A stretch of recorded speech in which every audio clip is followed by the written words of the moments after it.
A 10-year-old boy celebrated his birthday for the first time, but his father gave him a mysterious iron box, and said that it contained an important secret. But the boy didn't think much after hearing it. He just eagerly reached out to receive the surprise. But the next second, unexpectedly, seeing his son injured by the machine, the father, being a scientist, not only did not help, but quickly stood up and distanced himself from his son. It won't come off.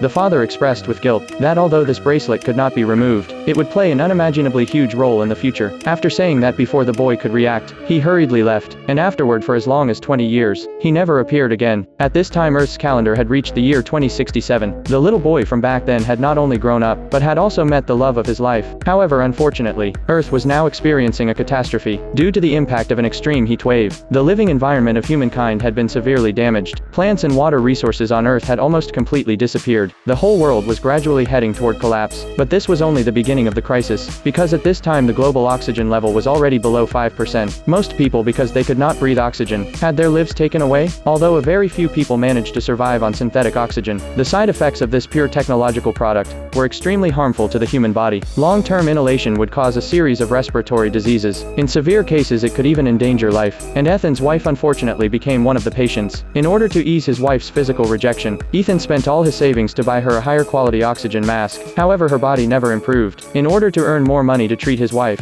Ethan, being just an ordinary repairman, could only keep working non-stop. But even so, his meager wages were still far from enough to cover the high medical expenses. Just as Ethan was worried about this, the world's top synthetic oxygen company took the initiative to approach him. They had very advanced synthetic equipment, and they almost monopolized the global oxygen supply. With his good friend Nick accompanying him, Ethan soon arrived at the upper district, and met the company's boss. The boss was very happy to see him. He said that Ethan might be the key figure to save all of humanity. Facing Ethan, who was full of disbelief, the boss did not explain the reason either. Instead, he directly took him to a mysterious underground laboratory. Inside was a time machine from 20 years ago, and its inventor was none other than Ethan's father. Through the initial explanation of the scientists present, Ethan finally understood the reason they had sought him out. It turned out that just a few days ago, the fully repaired time machine suddenly received a message. It was a message from 400 years in the future, and the sender specifically requested that Ethan be sent over.